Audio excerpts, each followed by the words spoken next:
and call this special meeting to order. And we'll start with the roll call. Ralph Roughton, Here? Kinsey Watts, Here. Ren Almitra, Here. Mark Lee, Here. Marcus Medina, Present.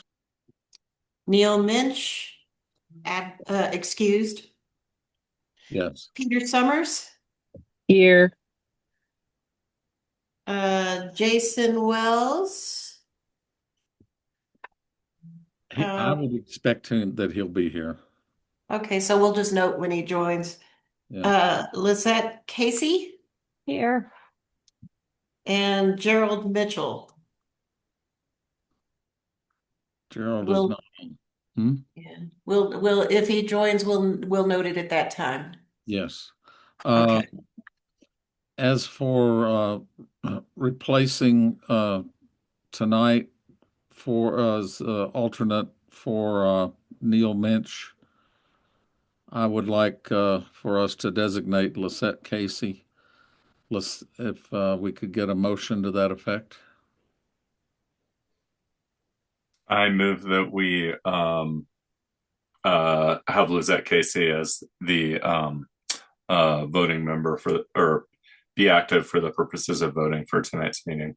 And we probably should add, even though we don't have any other alternates here, that if any come on, they can serve as needed for replacing anybody who's recused for a certain grant. Does that work for you? And I don't need to say that, I don't think, Okay. but I agree with That's that, what you said. Is there a second to the motion? I'll second that. Thank you. All in favor, say aye. Aye. Any opposed? Good. On to the agenda. You got it yesterday. No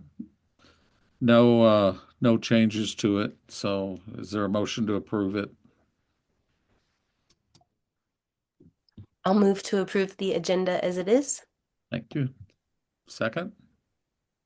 Peter seconds it. Thanks, Peter. All in favor, aye. Aye. Aye. Any opposed? Next, approval of minutes. You received the minutes from the January 29th meeting. Thanks to Danielle Owens for doing a great job on them. Really appreciate it. So nice having them caught up, and I don't have any issues myself. Does anybody else have any additions or corrections or revisions? If not, motion to approve.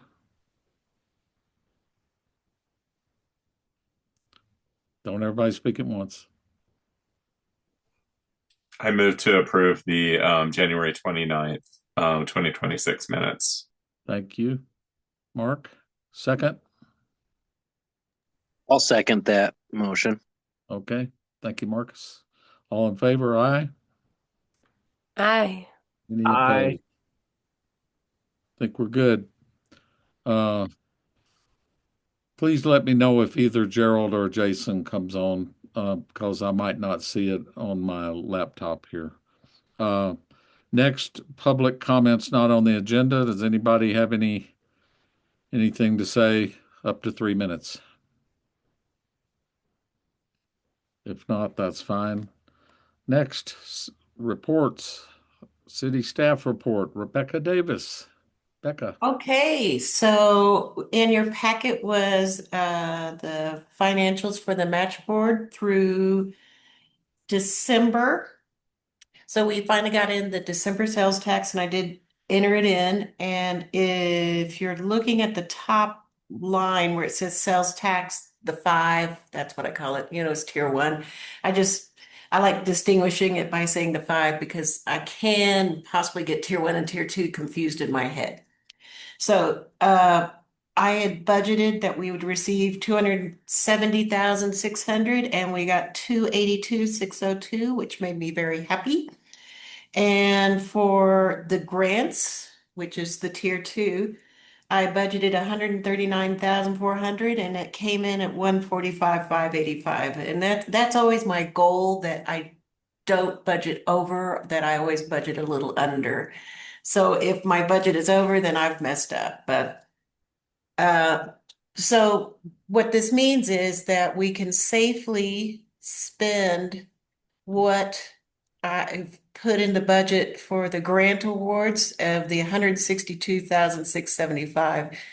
The reason why that's higher than the 145 is because over the years we built up some fund balances, and and there's no real reason to keep them permanently at this level.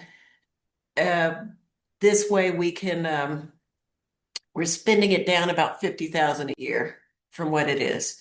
And that's the same with the tier two, the five, which is budgeted 294, and the sales tax for that came in at 282. So gradually spending down that fund balance, but not all at once in case we have a really bad year, and then you'll want to use more of that fund balance for the grant awards for that year.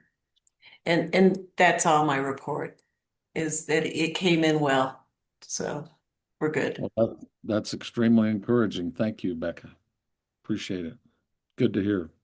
Uh, and it's also helpful that we put off this meeting until now to know that, so that we're not suddenly, if we came up and we were short, which did happen one year, we came below expectations Mhm. and we didn't maybe have. Jason Wells just joined the meeting. Thank you. Hey there. Okay. Sorry, folks. It's Sorry, okay. Ralph. We're still in the early stages. A lot of balls in the air. Okay, I understand.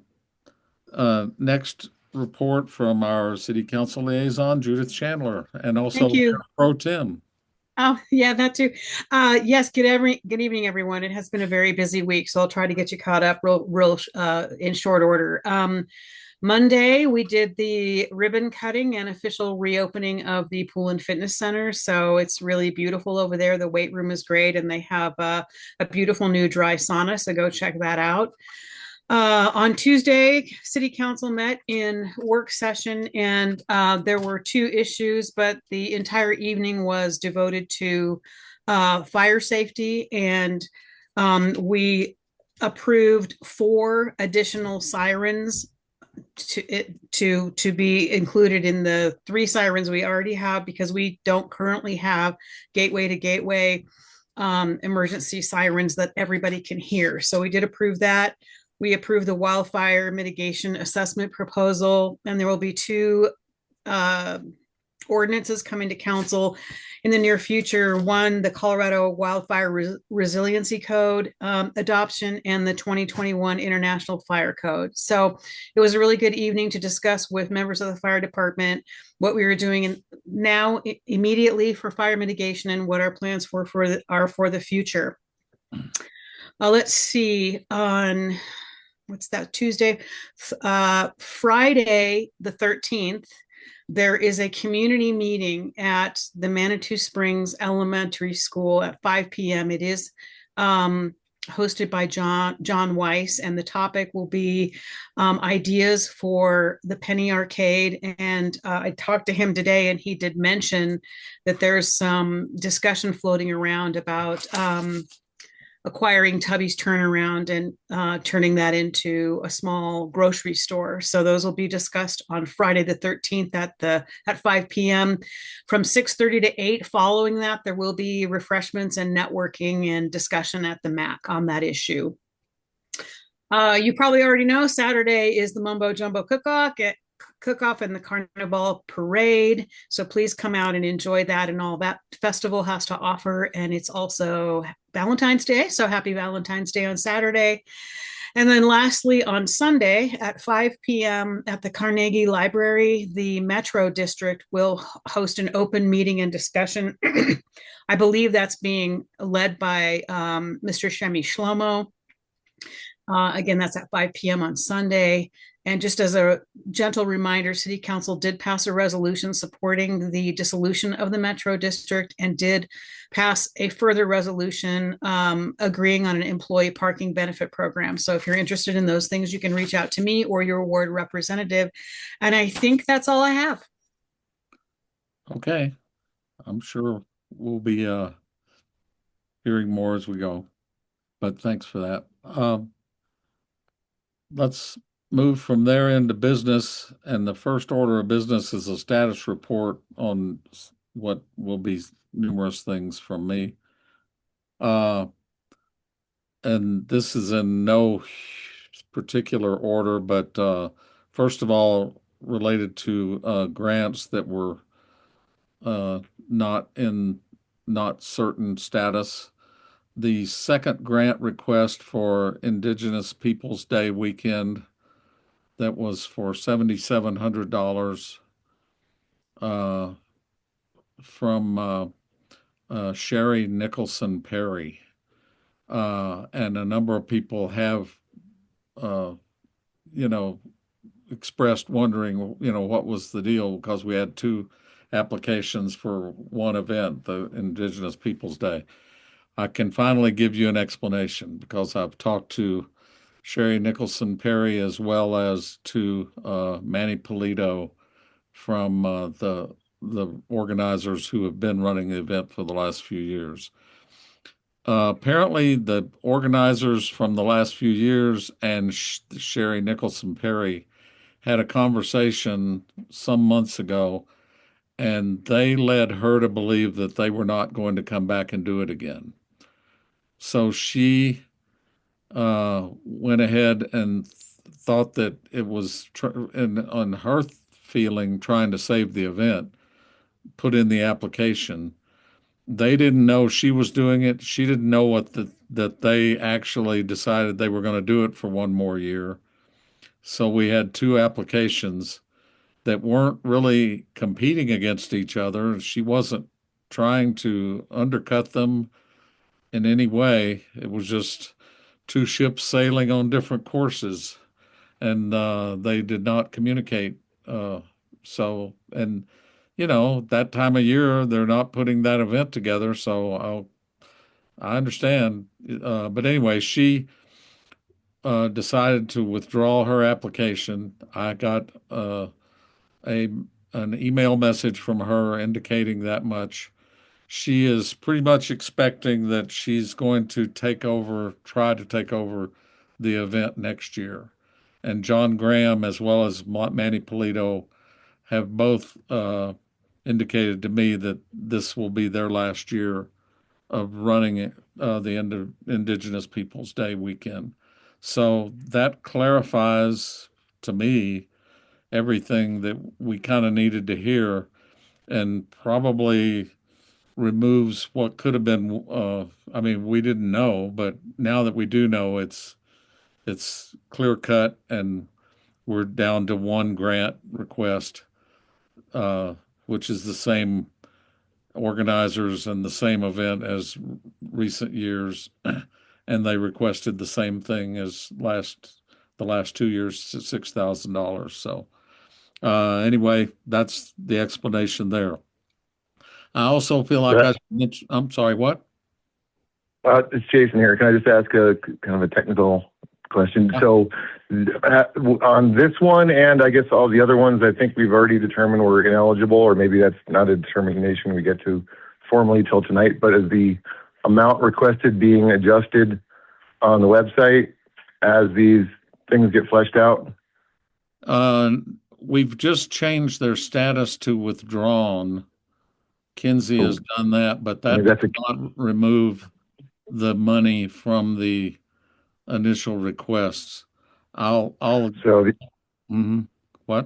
That total amount requested still includes both Indigenous Peoples Days grants and some of the ones we've been discussing about being ineligible, as well as that archaeology day that pulled out 2 weeks ago, that was for $600. Those are the only two that have withdrawn. That's a total of $8,300 coming off the top of $254,025 of total requests. So Okay, so that request, that 254 has not been adjusted downward yet to no, reflect those two. no. Okay, thanks. I'll talk to Kenzie and I guess we could go ahead and make that revision at some point here, but uh, I'll clarify here in a minute.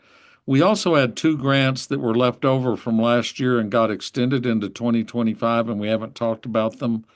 The Rocky Museum Archive project of $2,500, and one called Manitou Springs Death Cafe for $750. Uh, I have actually, David Ball from the Rocky Museum had sent us an update right after the first of the year, and it sat in the email for a while, and Becca did forward it to everybody, but it it went into my junk mail for some reason. I've finally found it today, but anyway, he sent me that report again. But you all should have gotten around January 8th or 9th a report from the Rocky Museum, which really did a thorough job of taking care of that. I'm talking to Janine Scott, who was the applicant for the Death Cafe today. She has had like her father died the other day, and she is somewhere with her family. So I told her, don't worry about it. She explained to me what's been done. They did have two small discussion events, which is what they were planning to do. Excuse me, and they'll be I'll be getting with her in March sometime. But it's not anything that's going to be a problem for us in the future. So that's good. Another issue, we had a lot of questions. I'd had a lot of questions. I'm sure many of you had too, on the grant request upstairs at the stack that we had Nancy Fortune at our last meeting answering as many questions as possible. But that request is still out there for 20,000. And before we get to that, I felt like that might be important for us to reach out to the applicants. That's Nancy Fortune and Susan Watkins, with a few more questions to see where they stand on like a potential lease, whether there's any chance of it being more than just a 1 year lease, what the status is of bathrooms, plans for bathrooms, things like that, because right now there are no bathrooms on that upstairs floor at the church. So anyway, had thought about doing a subgroup or subcommittee, but didn't seem like, when I checked with a couple of people, that might not work. Judith Chandler and I have been in conversations we actually started talking about this several weeks ago, but we've continued it in recent days. So I'm going to say that she and I are going to pursue this and bring information, not trying to influence the outcome, but bring fresh information, whatever we can find out, since it is our largest grant request. If anybody would like to join our effort, we could do that, but we can't meet in person if we have three people. But if anybody wants to, that's fine. If not, Judith and I will pursue this further and bring back fresh information, whatever we can find out next week. Anybody have any thoughts or feelings about that idea? Okay. I think that's a great idea. Ralph, I can't volunteer probably to be on that since I'm recused from this particular application, being on that being on that planning committee with Nancy. We do have a meeting tomorrow afternoon of that planning committee. We're trying to meet like every week to every 2 weeks because it is a lot to get off the ground in a relatively short amount of time. And so I don't know if that helps you out. It may be too late to get on that agenda, but we do have a committee meeting scheduled for tomorrow afternoon, like 2:30 to 4:30. Well, I'll just be sure and we'll follow up with Nancy and or Susan and see what comes out of those meetings. It's good to hear that there are meetings ongoing and it's not just sitting around waiting for our outcome. So, because that was one thing I was wondering about off of that presentation. So, uh, I know it kind of looks like we're treating this one differently, but I wouldn't call it special treatment. It's just you get a request that's this large and it's this obviously potentially important to the community. I really want to be sure that we have as much information as we can possibly have before we go forward. We can't do this with all 50 applicants, obviously, and 50 different grants, but I think this one stands out as being one that we need to do a little extra legwork on. So, if that's okay, that's what we'll do. Judith, you want to comment? No, thank you, Mark. I was not aware that they were having meetings, but that's awesome. So, any information that I'm sure that you can share with Chairman Roughton would be appreciated as we move forward. This is a situation where it's a huge commitment and it's a huge decision and it's a lot of money, and we just want to make sure that we do our due diligence before we bring any other information back to the group, so that you're making a really truly knowledgeable, informed decision about not just the short-term ideas of the project, but a little longer term focus and vision. Thank you. Okay.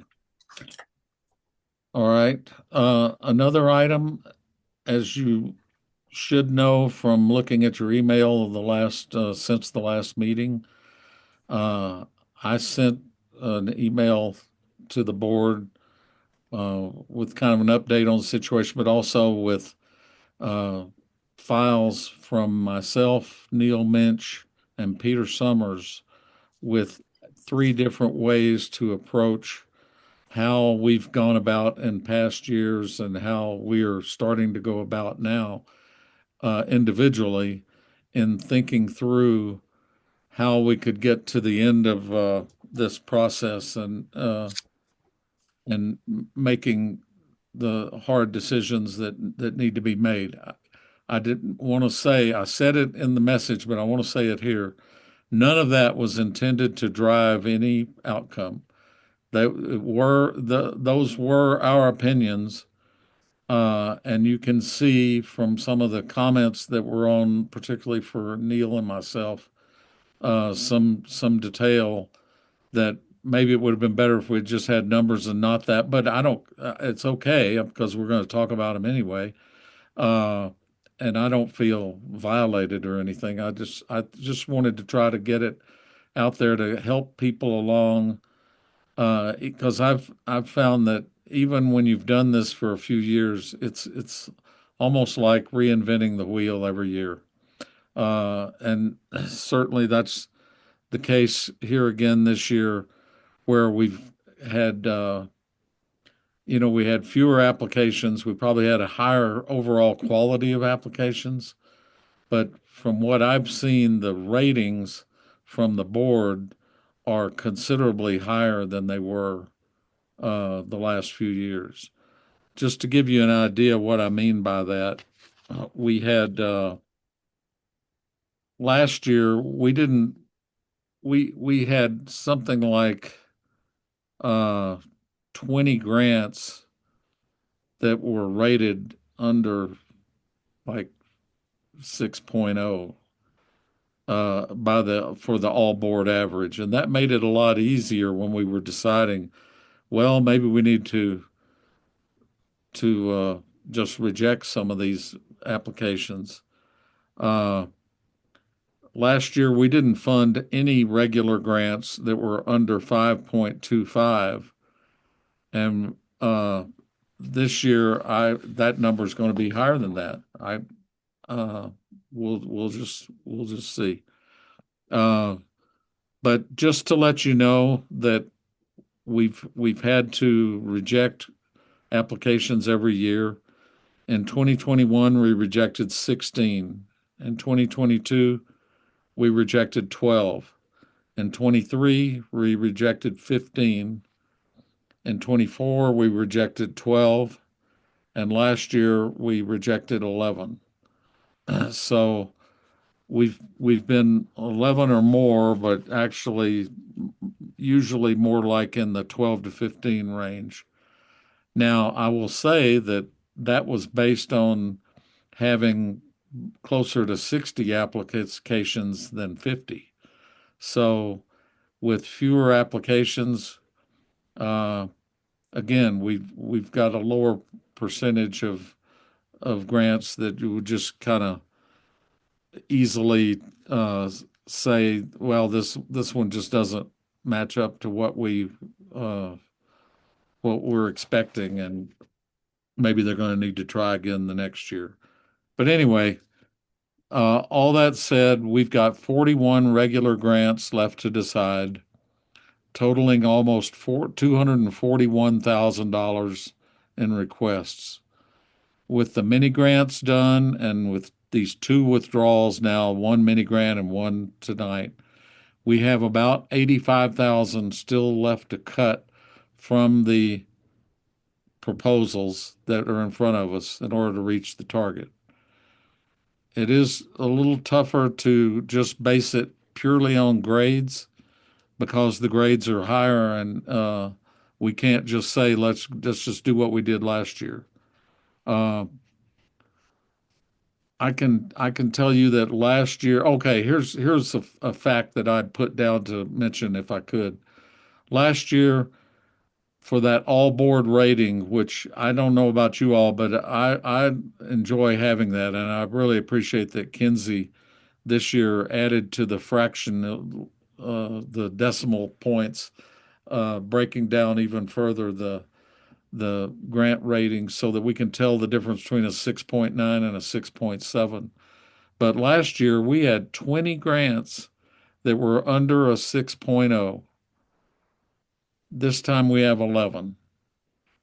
So that's another reason why it's not going to be easy.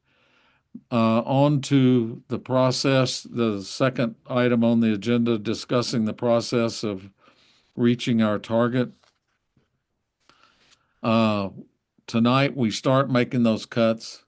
There's no rule that says we've got to do X number tonight. We've got 41 to go. I'm hoping that we might be able to get about half of those done tonight, and then leaving the other half for next week, and then cleaning up everything and making our final decisions about cuts and making any revisions, because what we make a decision tonight, we can always revise that if we need to next week, and that has happened before.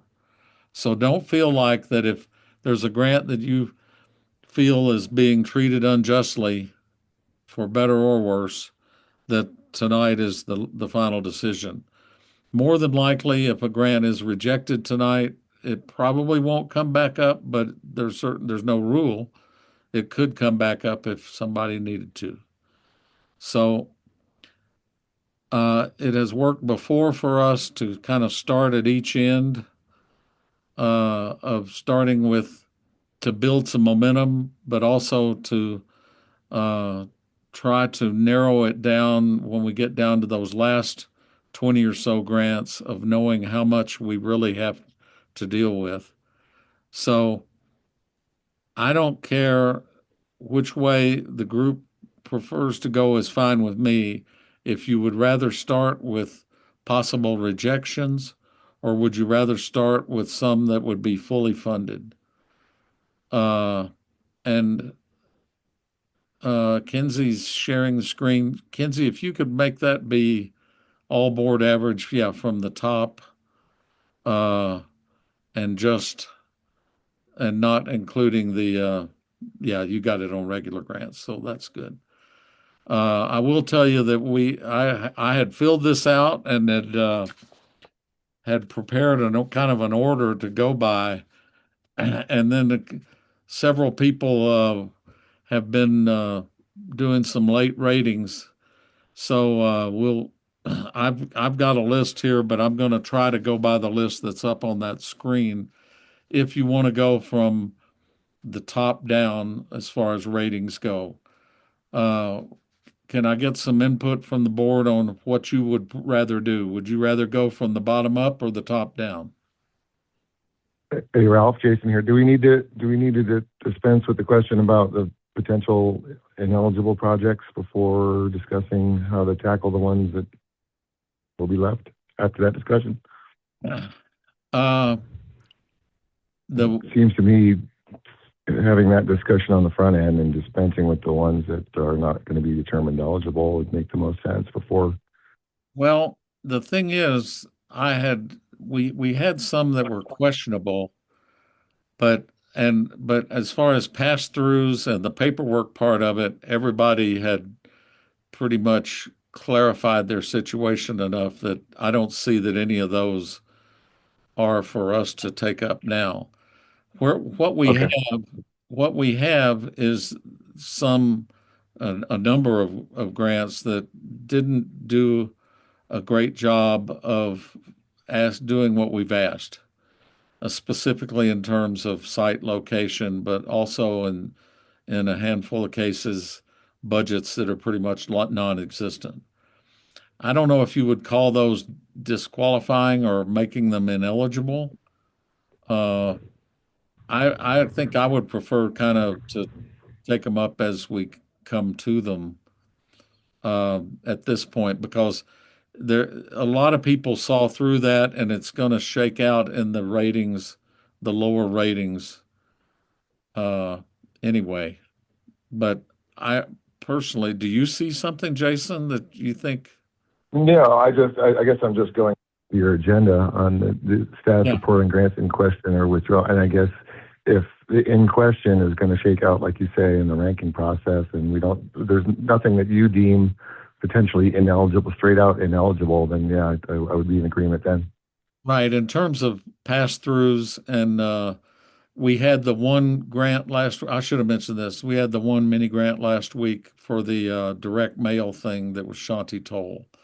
And I reached out to him and he is doing whatever it takes to get a pass through done as quickly as possible. So I'm sure that'll be with the community foundation. So uh, I'm, I don't see any that are going to, that we would just sit here and prejudge as saying this is ineligible. Does that work? Works for me. Yeah, and I didn't see any that I thought were straight, and definitely some that are questionable but not straight out ineligible. So I just Right. want to make sure that we clear the air on that. Yeah. Yeah. Appreciate that. So is there any, I'm leaning toward starting with rejections, but if anybody would rather start at the top and work down, that's fine with me. Let me know your thoughts. I agree that if we start, oh, sorry, Ren. I was going to say what you were going to say. Probably go ahead, Kinsey. I was just gonna say that if we're whittling things off at the bottom, we'll know how much more we have to spread at the top. So I think that's smart thinking. Ren? Yeah, I'm in agreement. Okay.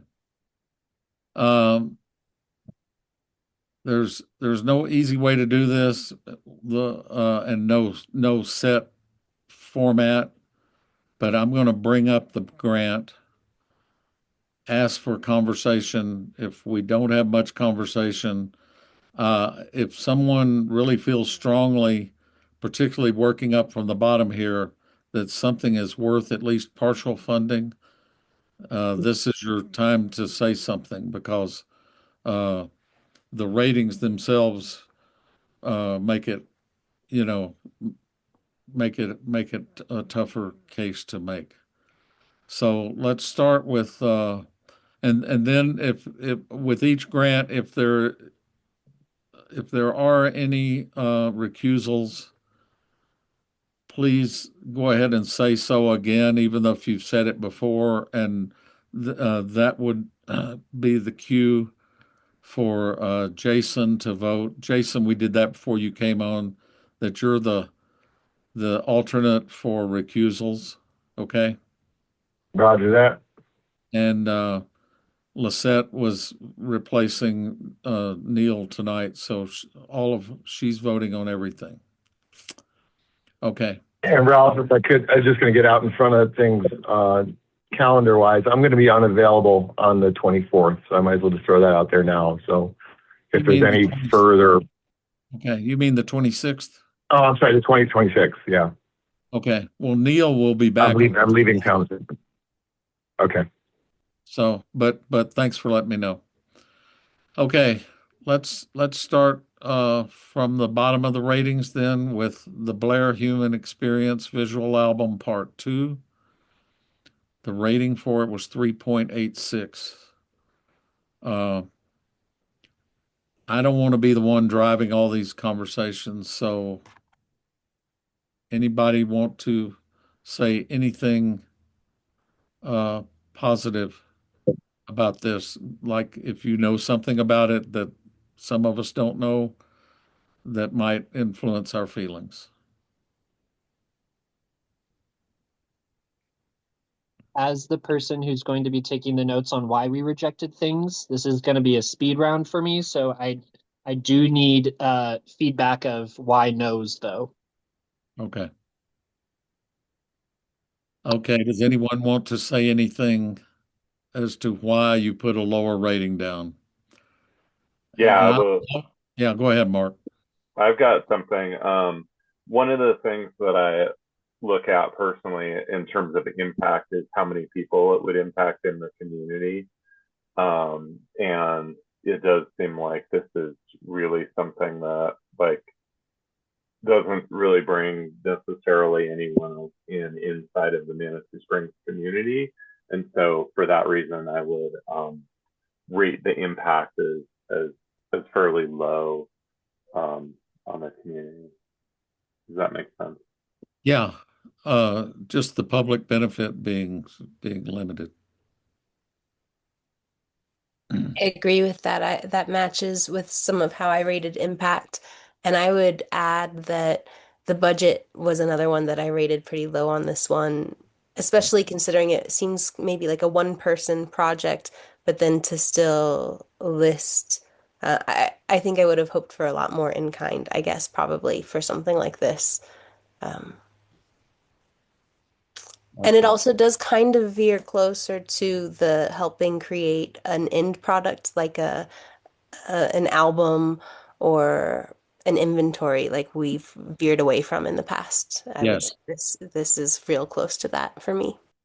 Very good, because I was going to say too that it does seem like we have a precedent for this kind of a grant from the last couple of years of having a few that even I remember one last year, an album release party that we rejected.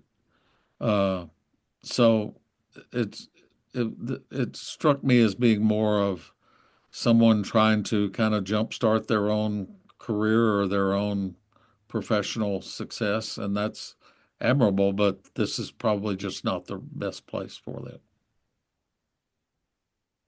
Ralph, can I just jump in with a procedural clarification? As I understood your suggestion, I was in agreement with it. We would just kind of dispense with any in-depth discussion of the lower ranking applications and only chime up if we thought they were redeeming somehow, just in the interest of time management.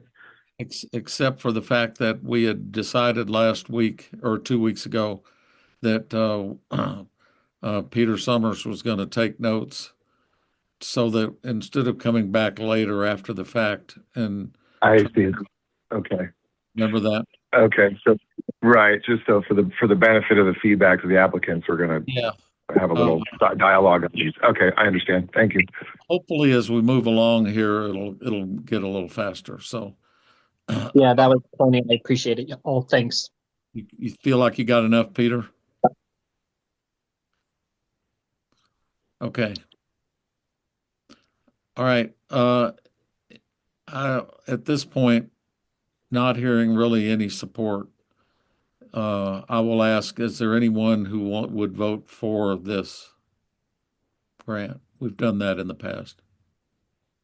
I don't hear any ayes. Uh, are we all against it? Just say nay.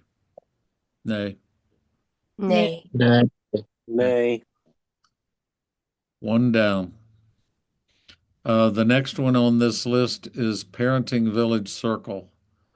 This grant is for $2,500. We had some questions about it, about the uh, curriculum, and those were answered. We got an email and it was sent out to the board. Uh, the ratings are what they are.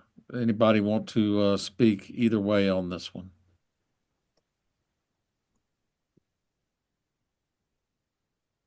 I would say even on just a technicality, I have a comment that says location question mark. So this is another where it doesn't actually explain where it would be taking place, and that seems to be a big part of our considering. Yes. And I think we've got to draw a pretty hard line on that with a lot of them. Now, granted, this may not be that they don't need a large facility or room, but it doesn't look like any effort has been made. No indication.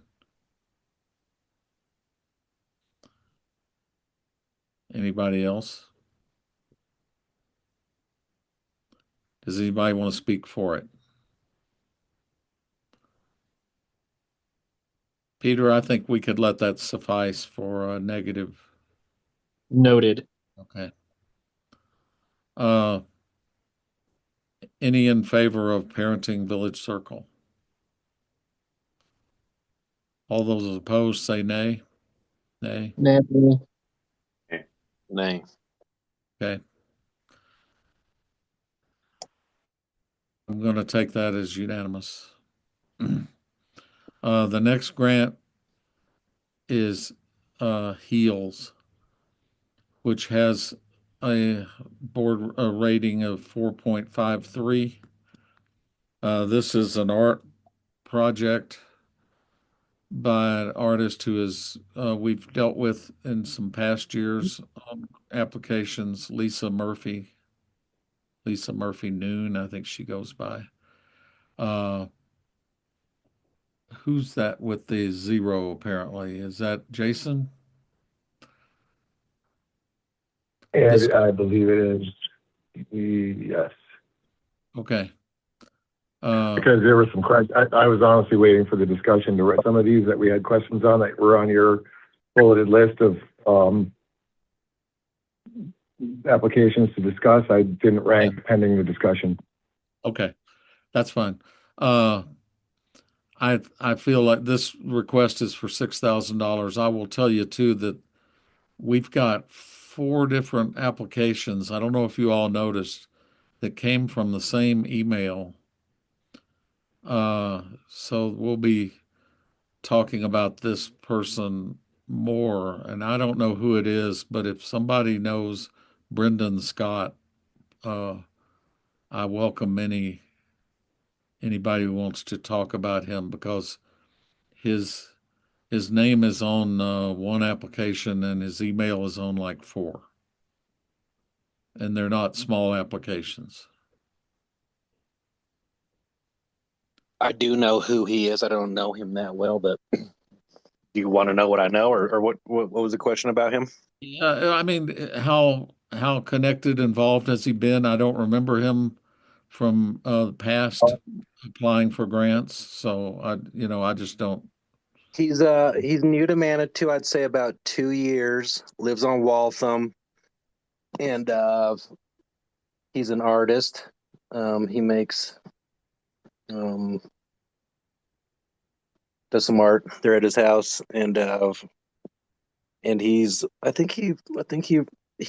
genuinely into art. He cooked for the Manitou Music Foundation fundraiser and donated all the food. He made great enchiladas and uh, tacos and stuff like that. It was really good. Okay. I think that'll be more important later on, but when we get to his actual request, but it just did hit me a little unusual that his email was on these because that's usually the first form of contact from the city when a grant is approved by the council, following up, looking for 1099s and stuff like that. I was somewhat curious if that's a matter of the actual applicant, Lisa, is out of Manitou Springs and it's effectively somebody else's pass through, like justifying their address. But when Marcus just said he doesn't live on Neeper Valley Road, I was like, oh, No, Neeper Valley Road is where Lisa Murphy lives, and that's in yeah. Crystal Park.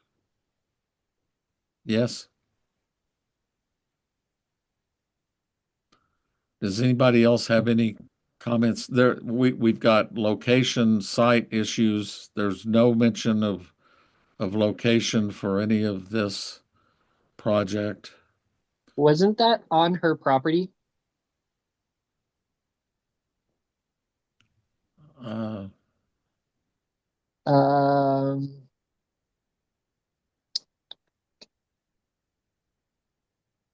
I don't I don't remember that.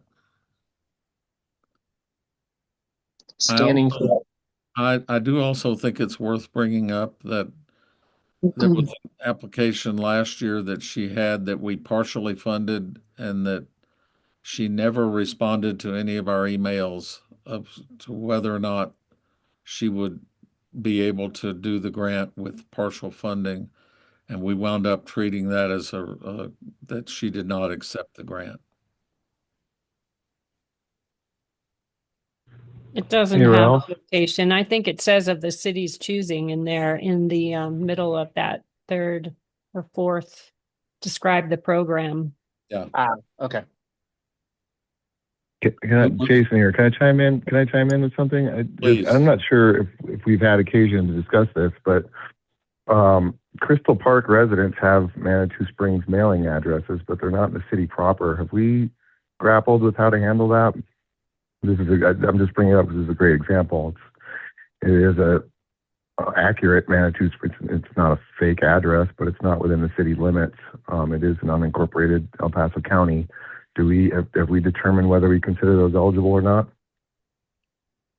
Becca, do you recall? I don't remember that. I don't remember that specifically, but I do know, like for renting City Hall, Memorial Hall out, Crystal Park is not considered part of Manitou and does not get residence rates. So if you want to follow city policy in this other matter, then no, they would have to get a pass through. Yeah, so just having an email address. Ralph, Yes. I bet Lisa would have no problem getting a pass through the MAC, but I don't know if that's even our issue with this application. I don't know if it just ranks that high enough to even Right. need to go get a pass through, right? Or what? You know what we're dealing with here is she's a talented artist. And I think she's had some issues with how to put together an application that works. And probably this guy has helped her out, and he's helped a couple others. I'm I'm giving them the benefit of the doubt on that, but I'm just not seeing the organization that I feel like something wanting $6,000 to do this kind of a project needs. I really liked this idea. I thought it'd be really cool, but location was a big question mark, and then I definitely rated it lower for like alignment with community values and like Manitou plan. So that would be another comment I would add to this one. Does anybody else? I guess if Peter's taking notes and just going back to my comment, I have been flagging. I think we had at least 2, if not 3, applications with a Crystal Park address, and I refrained from ranking them because I just didn't know if that was going to count as local, and if we're going to go by the city standards, it would not. So without a pass through, I did not rank this one. I think that's, and I can see where you thought that made it even ineligible.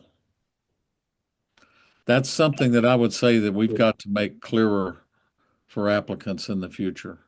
That's 100% news to me tonight. So yeah, I don't think it's fair necessarily for applicants to know that. Maybe they do know that, but just yeah, we haven't discussed that before. I feel like that there is enough opposition to this that we're not necessarily basing a decision just on the address that was filed, but like that we didn't call it ineligible. I don't think we should call something ineligible when she obviously has dealt with someone and gotten an email address of somebody who is a Manitou resident, who is an artist. So, but again, I just feel like it's not our job to give somebody a grant and then have to be as involved as like we were with the Rocky mural this past year. That is not the template for us. Our template is to get done with these grants, sign off, recommend them, council approves them, and that's the next thing we hear is a project completion report. And that's not what we have here, where we don't have locations and there's a lot we don't have. I'll pipe up on the assumption that it was, or as I was reading it, that it was in front of her house. I thought an 8-foot tall high heel with a little library in it was a hell of a project. I said half fund for $3K, but I am so nonplussed by it. Either way. And again, if it's outside of, she doesn't live in Manitou Springs, but it wasn't clear. Let's go. All right. Uh-huh. Is everybody okay with voting on this? Yes. Does anybody vote for this agreement? Say aye. The rest of us vote nay. Nay. Nay. Nay. Okay. The next one is the captain's log. Captain's log is a $6,000 request, and if I remember correctly, this is another one from our friend Brendan. Am I right? Let's see. Yeah, you are. Yeah. And again, we're talking location and sounded like he had the makings of a decent idea, but it didn't land with me, and it looks like it didn't land with others. But anybody want to speak to this? I'll just point out that the mailing address is also not within the city proper again. So I'm starting to see a trend here with Brendan's email being used, and I guess maybe this is just something to stick a pin in, and we're going to have to make sure we clarify whether a local email address is enough to suffice to overcome the physical address in the application not being within the city proper. Okay. Ralph, I'll just go ahead and side and mention here. I did see Brandon after all these applications came in, and I told him the same exact thing Jason just said. I was like, man, you got to read all the rules, dude. Supposed to live in town, and so I'm hoping that he can do some better applications next year. Okay, but now he does live on Waltham, as I understand it. Yeah, I know he does, and so does his parents. The applicant, but the mailing address in the application is McNichols Court. Which is not. I brought that up to him. I'm like, that's in Colorado Springs. Yeah. So I looked it up on my Google Maps myself too. Okay. Okay. Is that enough, Peter? Cool idea, not aligned with city, not within city proper. Any other? Well, there's no location suggested here or even mentioned. Right. Well, it's just wonder about permissions. Yes. This is Judith. Can I weigh in on that just for a second? It might make it a little easier. Just to let you know that City Council is not going to consider any grant proposal that does not have a location that has been approved, probably also to include via, in writing in some form, just so that we avoid what happened last year with regards to Natalia Polito. So, I mean, just this location alone, I think some of these fall short. And if you don't have a location that has been approved prior, by the time you submit your application, I think that's something that I wouldn't even consider partial funding for. My comment beyond the address issue is that this seems like a better Art on the Avenue candidate. That's fair. Mhm.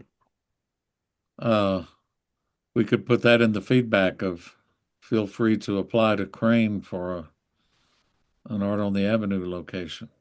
Yeah, I That's a would good just make it idea. really clear that the applicant does mention a general area downtown they were thinking about. So if we say you didn't mention a location, they might come back and say we did. So I would just make it clear that it's the lack of permission on Manitou Ave near the Loop or Penny Arcade. Yeah, that sounded like a hoping for. Okay. Does that work, Peter? Yep, thank y'all. Anybody want to vote in favor of the captain's log? All against say nay. Nay. Nay. Nay. Nay. Unanimous. Okay. The next one is perhaps a little more difficult. The Women's Freedom Museum. This is a conflict of interest for me. I'm going to be recusing, but still taking notes. Okay. Uh, this proposal is for $15,000. Again, we have location issues and we have concept, but we don't have much detail behind it, is the way I see it. And I'm open to anybody's comments. I think the location issue is everything on this. I mean, we've amended our guidelines to be very explicit on that point for good reason. We've already talked about the hockey mural just moments ago. I mean, it can get, I think location is so key, and if anyone else has it open, but we've got a nice big heading, venue, what, where, when, please confirm you have obtained permission to use your desired venue as well as any partnerships and so on. Highly recommended you look into possible venue, and I guess we could maybe massage that language some more because this kind of insinuates a performing type thing rather than a physical art. But I think it's pretty clear that location has got to be established. This is kind of a sweeping concept without really any specificity on locale. This is a conflict of interest, but is the board open to more information, or is that a foot in the door that we would not want to pursue? I would say yes. We would be open to any information. Just to double check with the rest of the board that Ralph isn't speaking on his own. Yeah, absolutely. I think I had a discussion where I was recused, and Okay. what we had talked about was that it was fine to participate in discussion if you're recused, just not vote. Okay, fair enough. To clarify, Karen has been very active with both the city and Crane. She's talked to Aubrey Gray, and they have actively walked the avenue and considered different proposed location sites for the original 20. This is going to, or has the dream of a larger, domestic, from Portland to Miami, whatever in between kind of thing, of individual personal property museums, exhibits rather is the term we're going with, exhibits. But here in the city, they have taken active steps of this would be a freestanding one, this would go into business, and this would be should the city approve it. And so far, the conversations have been very positive with the city and the mayor and the parks department and the civic engineer and a couple of other people, but they have made active steps in that. It sounds like a great application for next year. Peter, this is Judith. If I could weigh in, I think this is a phenomenal project, and I did meet also with Karen Rose to get more information about it.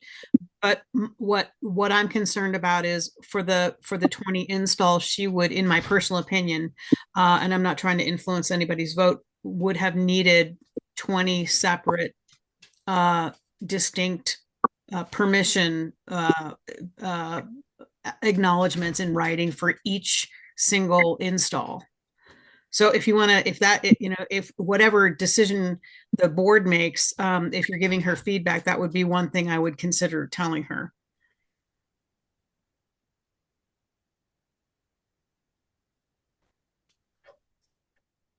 She also, in her budget, didn't show other sources of income. And I, this is hearsay, but from a very good source who was told by the applicant that they really had enough money to do this without a match grant, that they were kind of trying to see what they could get from us. Well, then say so in your budget.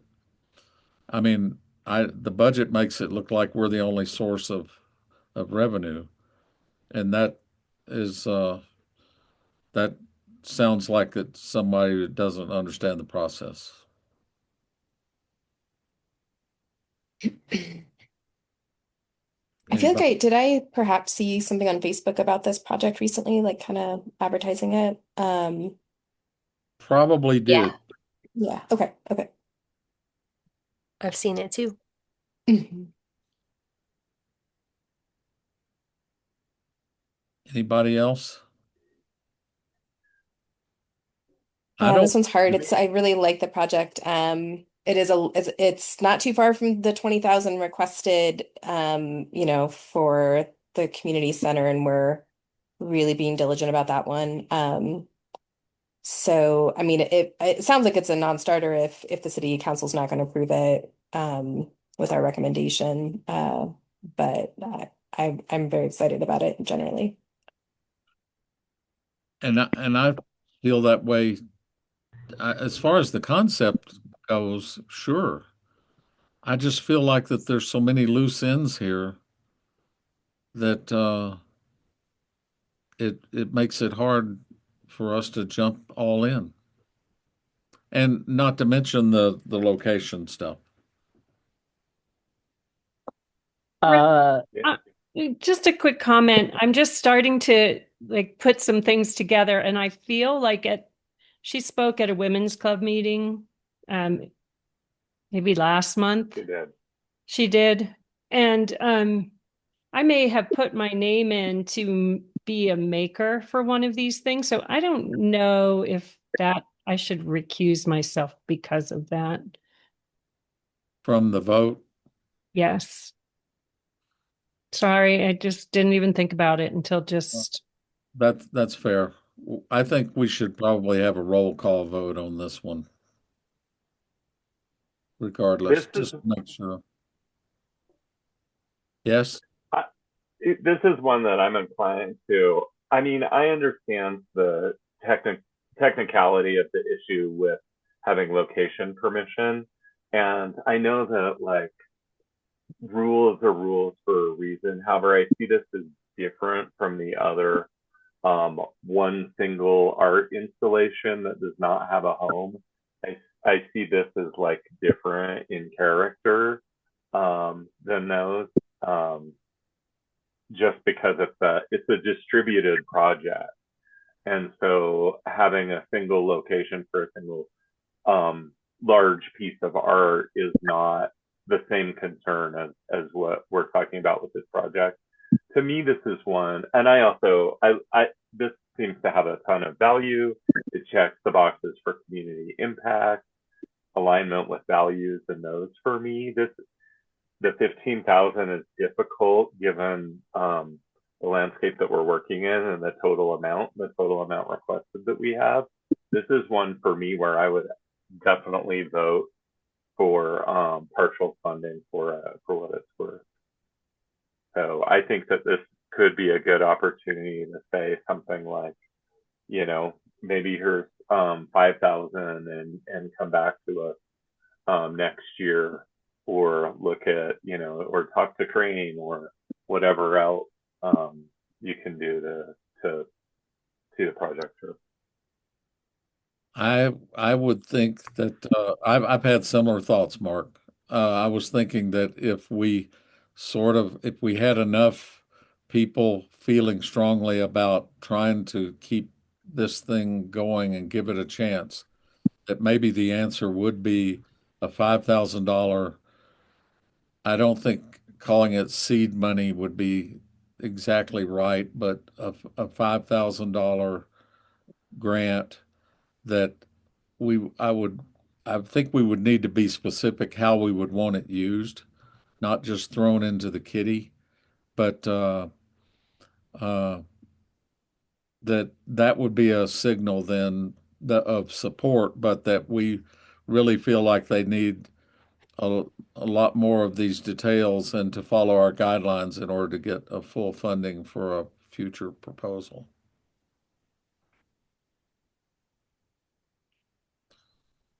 So, would anyone like to make a motion for partial funding of, two of us have now mentioned one number, but that's not necessarily, doesn't have to be. But I would entertain a motion to treat this one differently.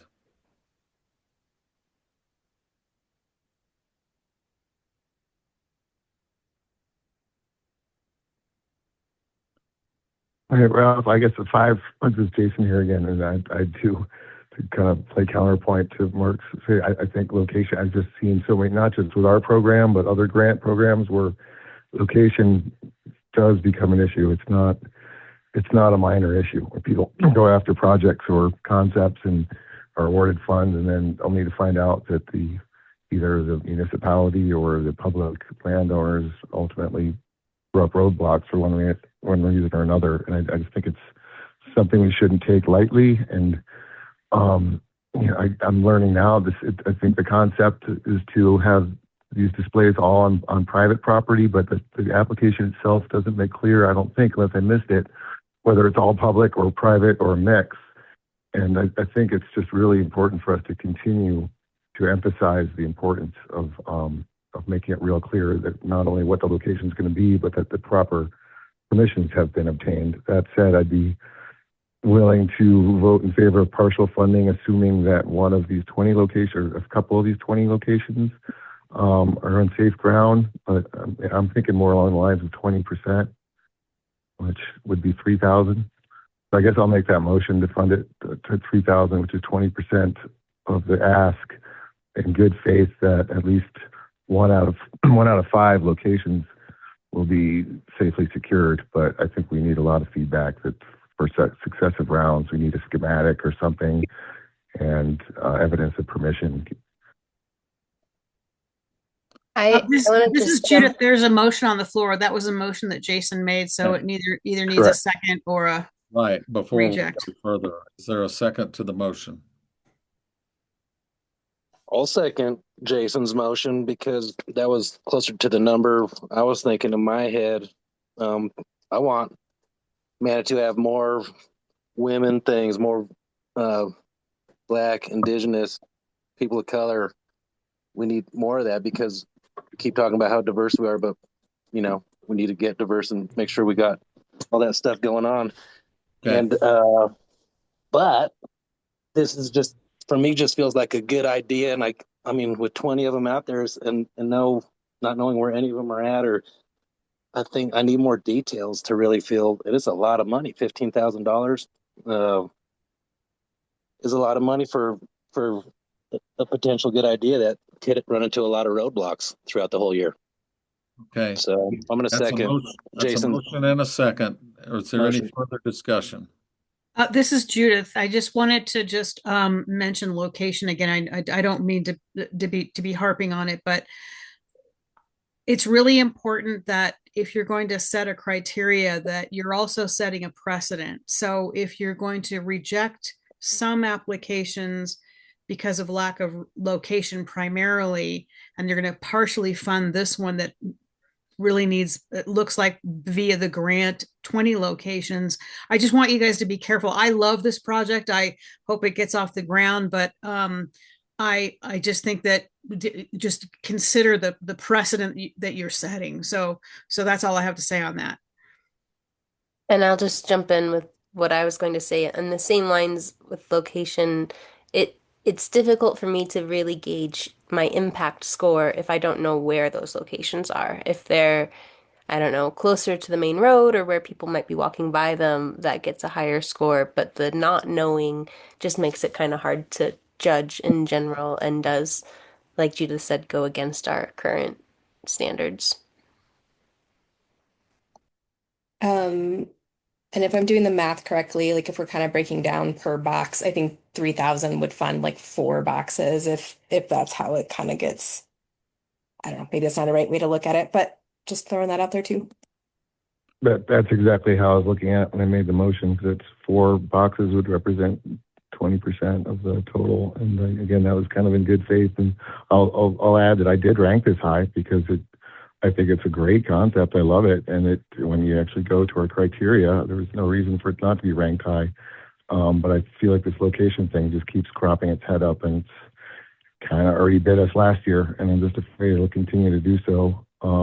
If this were a singular location, I'd be adamantly against the way it's worded. But because there's 20 conceived locales, and it's kind of a good safe thing that 20% or 4 of them would be achievable. But I get the precedent argument as well. It's a tough one. It's a great concept. I guess I just feel like the precedent is important. If you set a precedent, it seems unfair to not stick to it. As far as with funding, I mean, I think it's clear that the board feels good about the project, the idea, the concept, but not necessarily the way it's presented to us and so we're trying to say, do we salvage this with a partial or not? Any further discussion? I think we vote on the motion and then we would vote on the grant. Ralph, shall I vote or how are you? What did you decide? If you indicated that you will not, that you would be willing to be one of the locations, I think it's probably best for you to recuse. Not a location, just a maker. Oh, a maker? I think that's enough involvement. I agree. Okay. We need to do a roll call vote on this one. And Becca, how do you want me to do the roll call, or do you want to do it, or what? If you could This do is the on the roll call, motion. Huh? if you could do the roll call, that would be great. Okay, this is voting on the motion for $3,000 grant, partial, for the Women's Freedom Museum. And I will start. Let's see, Lisette is not voting. Jason Wells. Aye. Okay. Peter Summers. Recused. That's right. Marcus Medina. Do I still vote even if I seconded the motion? Yeah. Because you could Aye. still vote against it if you wanted to. You're voting for it? Yep. Okay. Mark Lee. Aye. Ren Almitra, Can you skip me? I'm just kidding. I'm really on the fence. I will say I. Kinsey Watts, I in the same way I was gonna sort of just go with the majority on this one. I'm really on the fence. But I will also say I, knowing that we can come back if we get in a tight spot later and want to adjust. okay. I'm going to be the againer and vote against it. Uh, but that's a 5-1 vote in favor, so that's a majority of the board. So we're approving $3,000 for Women's Freedom Museum. And again, we can come back to this, but let's move on. Ralph, can And I then ask you a quick administrative question? Mhm. In the past, when Neil's been the one putting our decisions in his big spreadsheet, he will highlight ones that we know are kind of high on the list of what we want to go back to if we need to adjust. And it was like color it yellow or something. If Yeah. there's a way you could do that with this one, I think that would be helpful for me. Yes. Yes. Okay. in an effort for transparency, and given that I recused, I'd be interested in reading the note that I took on this. Great application, maybe next year. Board thoughts on 20 individual install applications, question mark. 15,000 was high, but didn't have additional sources of funding declared. Lots of loose ends, has value, maybe partial funding with match, specific requirements for funding use, location, not a small thing, result 20%, 3K. Can I jump in and say I don't think we were suggesting separate applications for the different locations, but that we just need documentation and letters of approval for all 20 locations within the one application. For 20 individual install permissions. Yes. Heard. Okay. Thank y'all. We can come back to that. Okay, let's move on. We want to still try to see how many we can get done tonight.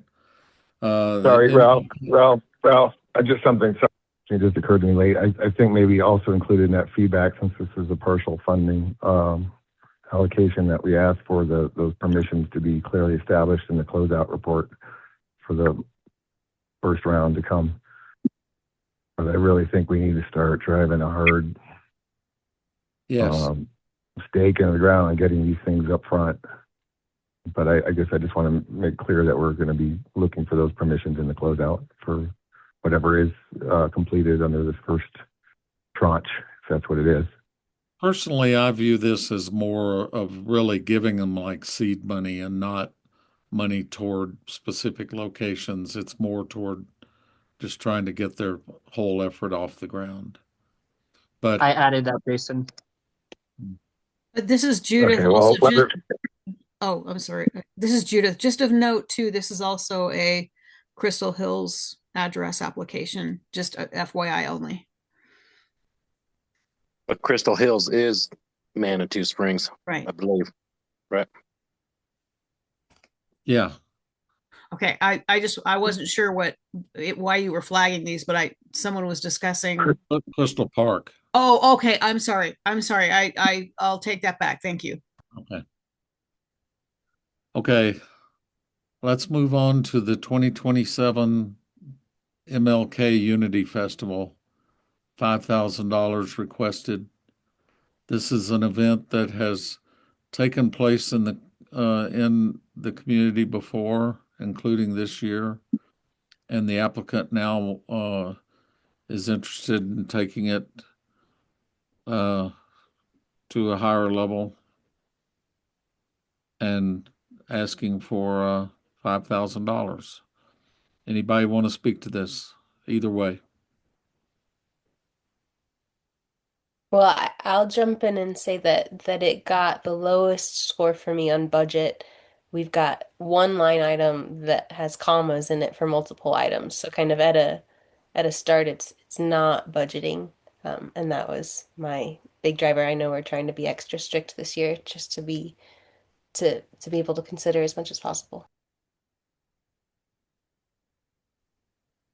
Yeah, also regarding budget, they sort of in the narrative details, they talk about if we don't use all these funds, we'll use them in the following year and the year after, which to me sort of says like we're gonna just ask for $5,000. We don't really know how much we're gonna spend. It might cover 1 year, or it might cover 3 years, and that's a pretty loose way to budget.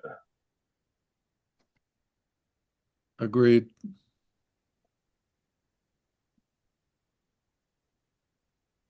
I don't think there's any doubt this event will take place regardless. It has been a pretty low-key event with limited crowds, but I'm not sure what we're seeing here in this application is enough to say, okay, that's going to take it to a higher level. I think, is this the one that used to be up in Woodland Park and then just came down to Manitou a couple years ago? That sounds familiar. Yeah. I say, I had scored it kind of low on the budget, but like I mentioned earlier, alignment with community values, celebrating great African Americans is a positive thing to do, I think. So I did rank it high on alignment with community values and impact.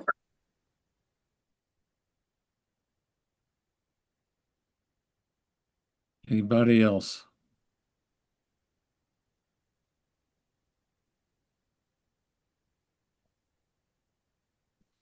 Uh,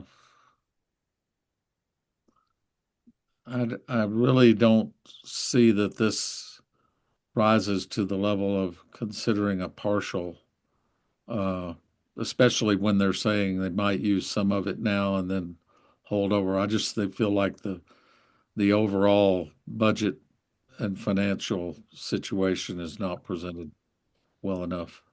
That's my view.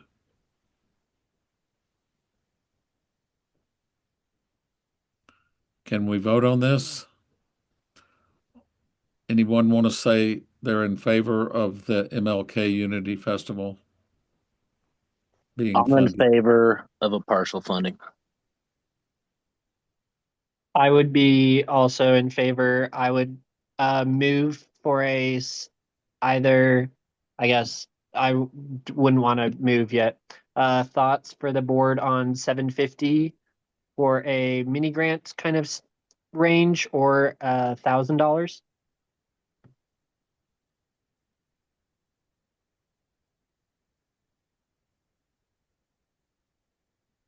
I'd be up for that.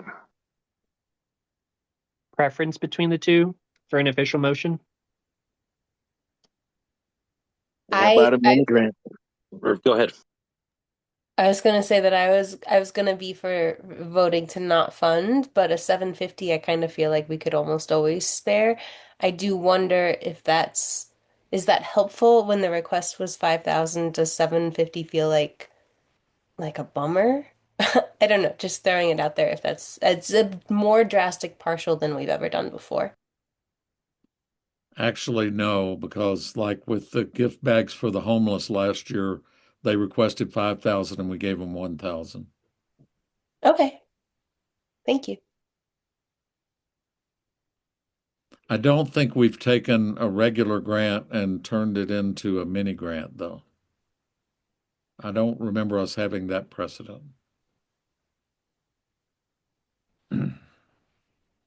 We can make it 755 then. Ooh, good call, good call. I make a motion for a partial funding of $1,000 for the 2027 MLK Unity Festival. Is there a second? I'll second that. Is there any further discussion? I just want to say I had technical glitch where I couldn't hear and like my screen was frozen up for a minute. So I apologize if I was talking over anyone or anything. I don't know if you all noticed anything weird, but I like couldn't see you. I couldn't see anything moving or hearing for a minute there. So You're fine. Any further discussion?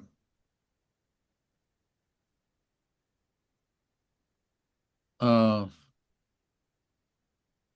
I will only say that we are only 6 or 7 grants in here out of 41, and we're going to have to be tougher down the line here if we don't watch out, or we're going to be coming back on some of these uh, partials.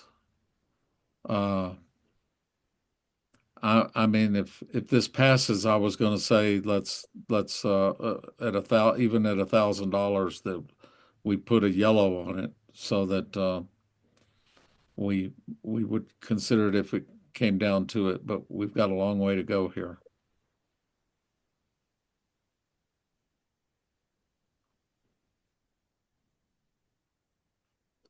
Anybody else? I think I got to do a roll call again. Uh, let's see. Do we have any recusals? I don't think we do. So, Lisette, Aye. Peter, 4. Marcus, Aye. Mark Lee, I Ren, Aye. Kinsey, Aye. and I'm going to vote against. That's 6-1. Uh, but it does pass as a $1,000 award or recommendation, I should say. Okay. Next, we have the Manitou to Waltham Stairs Beautification Project, and we're back to Brendan Scott again. I'll jump in because I did mention this one when I talked to him. I said, man, I love this one. I used to live on Waltham. There wouldn't be nothing cooler for all the kids in that whole neighborhood to be able to walk through art on their way back and forth to town. And he mentioned tourists. I think it would have been greater for the residents than for the tourists. But I brought up to him right away the same old thing. Does he got permission for the location? And I don't think he did. There's no indication of that.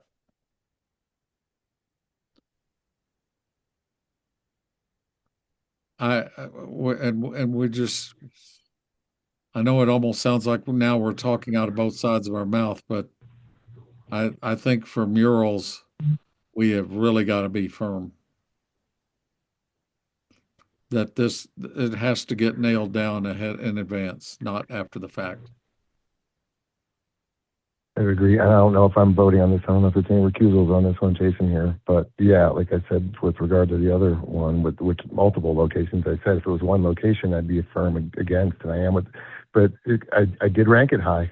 So, and we talk about being fair, and so if we've got all these projects and these rankings, final rankings are public record. What do we say to somebody if something ranks high but they don't have the adequate permissions obtained? And I really just I don't want to keep harping on that, but I think we need to grapple with that somehow.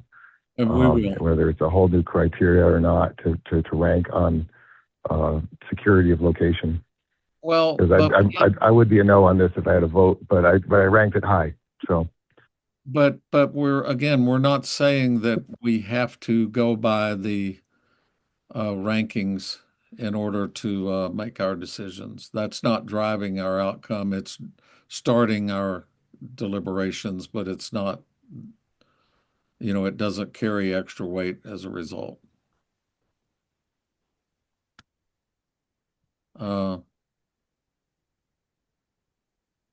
Anybody else? I I just want to throw out there that I also ranked this one really high, and I'm having a moment of mini panic maybe about wondering if there was a PDF attachment that got missed because of our bug of only photos being able to be attached currently that did explain a location agreement. Is there a chance that we're assuming that it's not locked down and it was? Well, it wasn't in the narrative.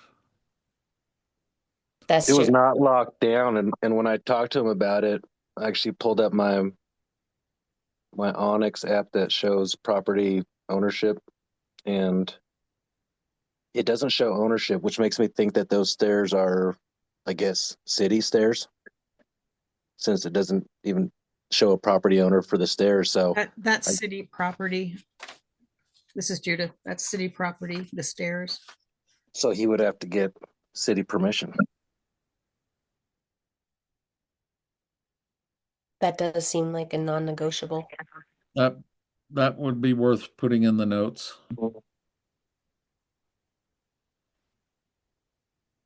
Okay. We really need to move here. Does anybody vote yes for this? Say yay. Aye. All against, say no or nay. Nay. Nay. No, Okay. Uh, do you have sufficient detail there, Peter? No city permission means a hard no. Cool for the residents. Questionable impact for tourists. I don't even know if you have to go that deep. The city permission sounds like is pretty much as big a factor as any. and Yeah. Peter, I didn't mean that the tourists wouldn't like it. I think they'll like it too, but I think the residents would like it more than the tourists. Yes. Okay. Let's that one is rejected then. Next we have on the ratings list here creative cooking classes and comped tickets to farm to table dinners. This is one that was sitting higher, and I did not have it necessarily as on a list, but that it would be more likely for partial funding. But how do people feel?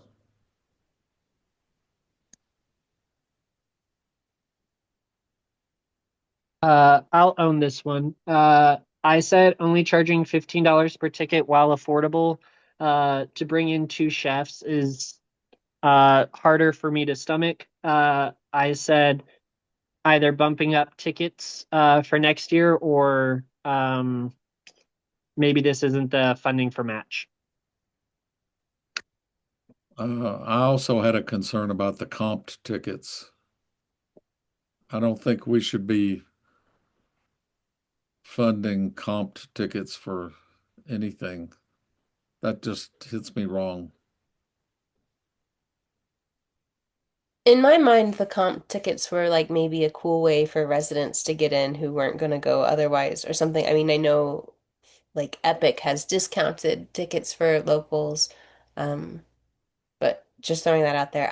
My notes for this one just says perhaps partial, but it seems like it could be cut down perhaps and still be pulled off.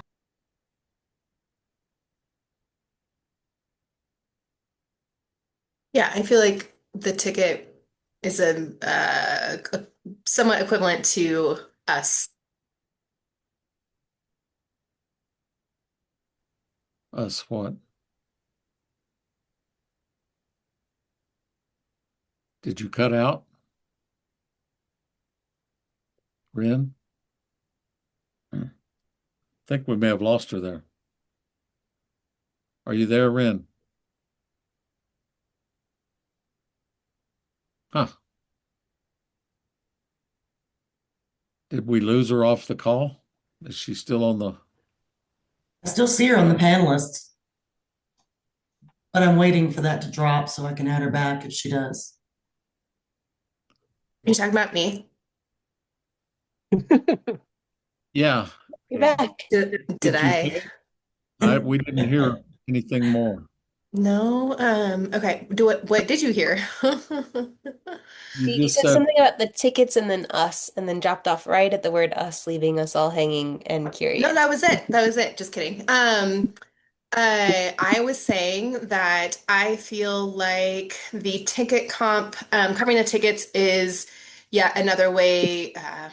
How did I say it? It feels equivalent to us kind of subsidizing programs to make them affordable for residents. So it feels like another way to do that. We've done it in other ways, like providing funds to reduce the costs, et cetera. I don't feel like it's too different, is all I'm saying. good point. Uh, do we want to pass on this one? Consider it later? What if I make a motion for a partial for $2,000? Okay, there's a motion. I'd second that. Any further discussion? I was thinking a similar thing of that it's the equivalent of fully sponsoring a concert.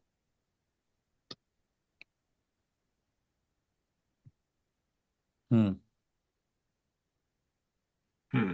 Uh, I, yes. I'm in favor of this motion. However, I also have an issue with paying for the tickets to the farm to table dinners because it sounds like based on their description that would be to the class participants. So we'd be comping the 20 class participants tickets to go to this dinner. And I would rather have a partial funding amount where we just took that $1,600 off, which would be 1,700 partial funding. But that's just me. I just think it would resolve the concern about the 20 comps tickets to farm to table dinners for the 20 class participants. I would like to take that as a friendly amendment and change my motion from funding at a partial of 2,000 to a partial of 1,700, if the second is cool. Uh, who was the second? I'm sorry. I was the second. I would agree to that. Okay. We have an amended motion and a second for $1,700 for creative cooking classes. Uh, any further discussion on this? If not, let's try this. All in favor of the motion, say aye. Aye. Aye. Are there any opposed? Then that carries $1,700 for creative cooking. Um, next is Saving Black History in Manitou Springs, a mural for $5,000. Once again, we have an unconfirmed location for this. Uh, the artist is Manny Polito. If you talk to Manny about it, he tells a great story about the guy that would be depicted in the mural. But once again, we don't know where.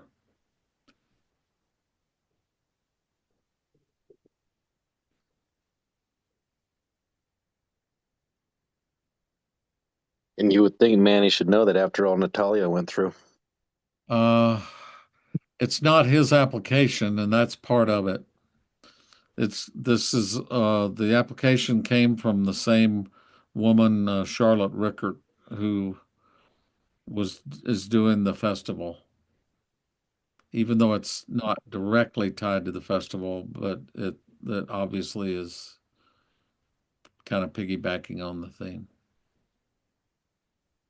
Uh, not against the idea of the mural at all, but boy, here we go. I think And we this got to put really bold letters, location needed, or maybe even add a checkbox.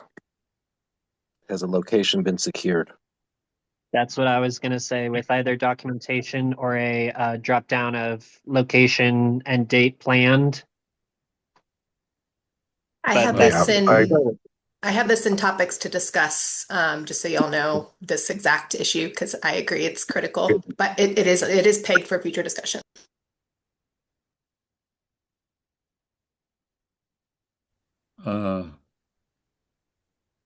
Anybody have thoughts on this?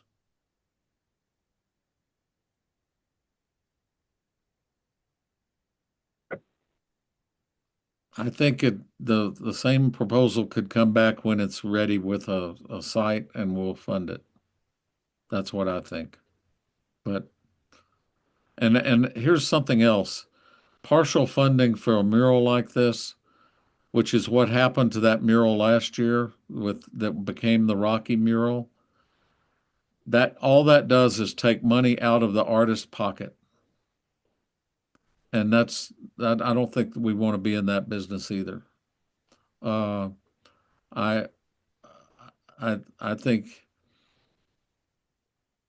it's I hate to say all or nothing, but I think it sort of needs to be that way with a lot of these mural proposals because uh, otherwise, if they're showing the money that they are spending on materials, then that's a set expense. So if there's anything that's cut, it's coming out of the artist's pocket.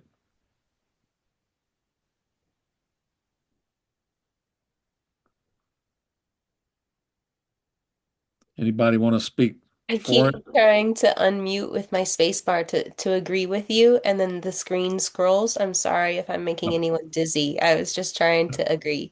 But here we are. We're back Okay. in place. Okay. Any, I'm not hearing anybody speaking for this one, uh, or with other alternatives. Uh, so why don't we try to see a vote? Does anybody want to vote for this application? Manitou or the Saving Black History in Manitou Springs. If you do not vote for it, you say nay. Nay. Nay. Nay. Nay. Okay. All right. I think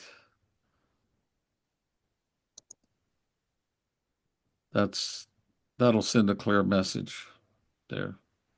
What's next on this? Is it the Historic Voices of Manitou Springs podcast?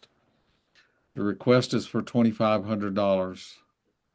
Uh, if you looked at the budget, it's just one item, $2,500, and the narrative talks about buying equipment, which we do not do. There are red flags all over this one for me. Again, it's not a bad idea, but boy, I just don't see. I mean, I couldn't give it much of a rating.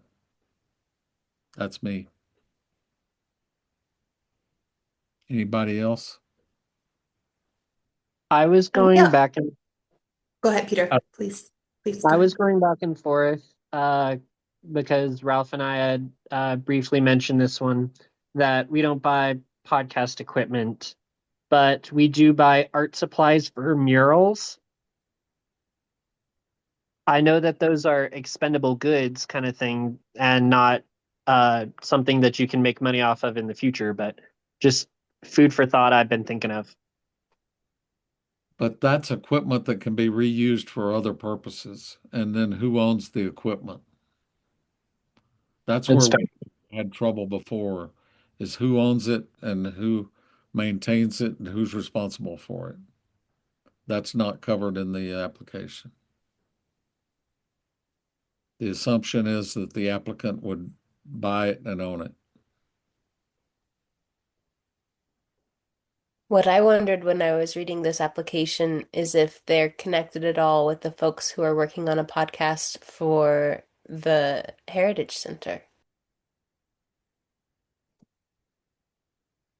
I don't think so, but Neil. Seems like they could join forces and You know what? already Come to some think of it, momentum going. Neil had recused from this one because he wondered if maybe it would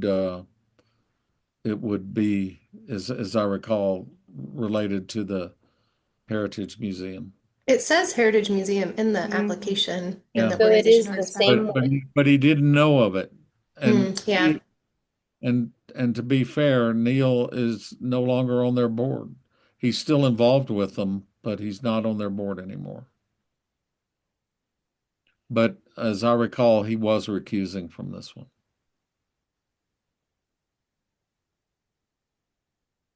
So are we saying it's a possibility this is another regular grant that is basically for a tier one recipient? Ooh, and see, I didn't even think of it that way. Zing.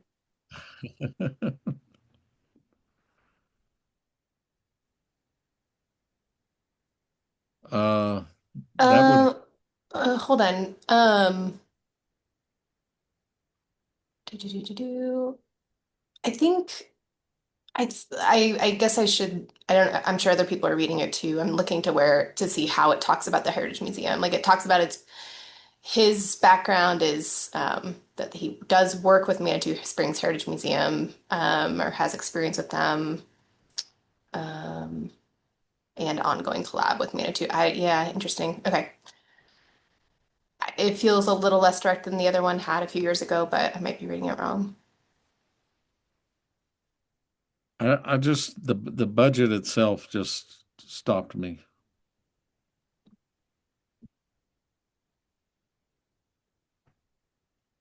I'm with you, Ralph. For the one line budgets, I kind of just didn't even consider them like they tried. Yeah. And in all fairness, the address is Manitou Springs, Colorado.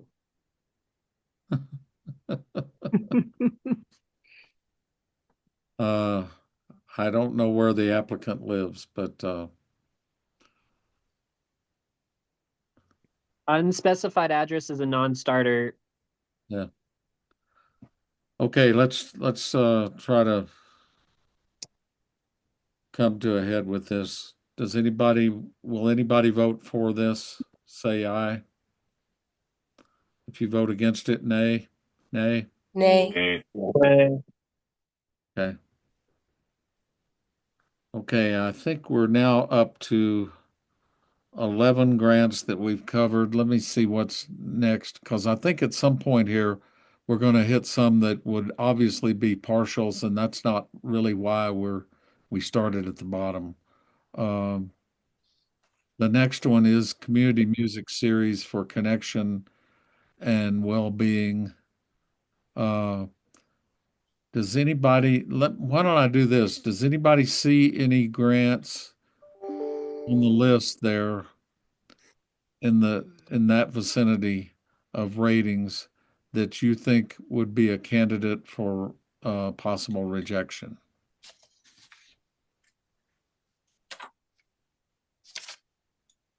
Personally, that community music series is something that's a previous applicant, a previous funded applicant.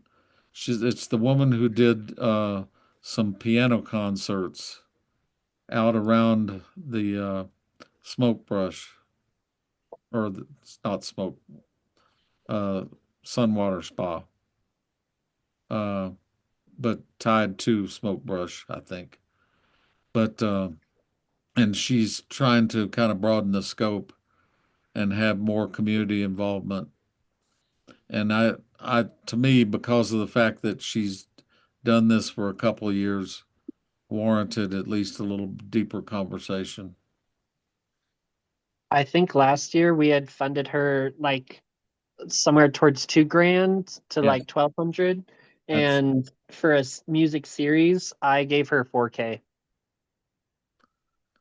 yeah. And see, this is to me, that's we're starting to hit a different layer here of applications where we're not just saying there's bad things wrong with this. It's just how are we going to do it partially? And I think we've maybe gone as far as we can go with this.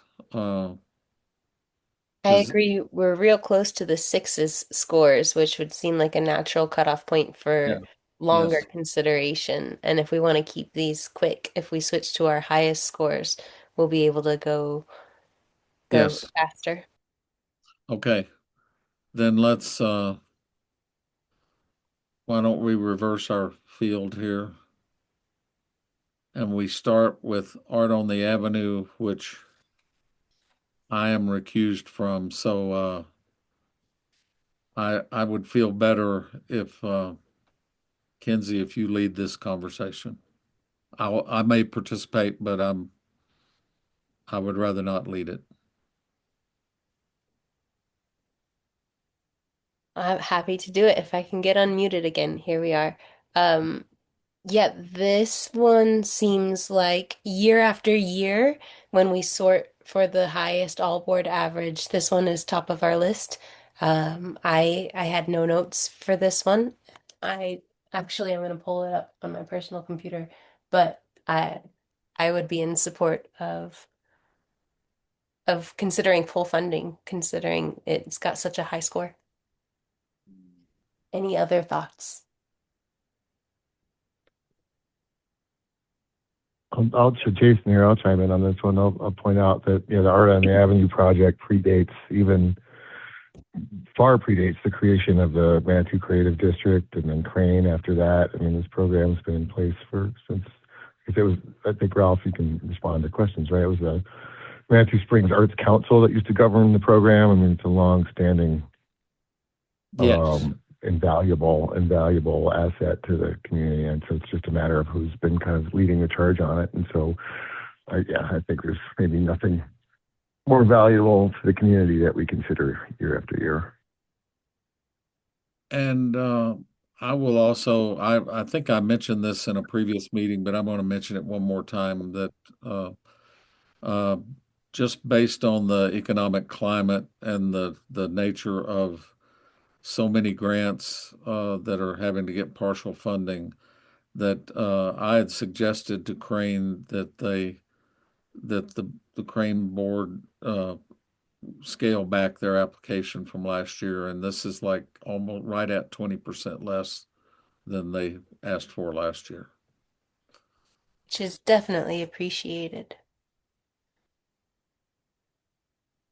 I guess I could make a motion to fully approve and see if there's a second. Jason, seconds. All right, well then let's do a vote. All in favor of fully funding Art on Avenue, say aye. Aye. Aye. Aye. Aye. Aye. All right, Ralph, you're back in charge. Were there any opposed? See, So it's so good you're here. Okay, next we have the 2027 Manny Awards and potluck dinner, $2,000. This one, this is a standard request now from them. This is a fraction of the total cost of the dinner. There are other sponsors, other sources of revenue, and this just helps them make it easier on the sponsors who give something like in the range of $300 each. But we don't have to discuss the Manny Awards. Everybody knows what that is. So, anybody have any thoughts? I'd make a motion to fully fund it. I'll second that. All in favor? Hey, Ralph, just quick discussion. Okay. Looks like I'm sorry, any discussion? yeah, well, it just looks like there were 9 members who ranked it instead of 10. I'm just wondering if there's any recusals, if I'm jumping in on this one. I'm not sure on that. I didn't look at the list to see, but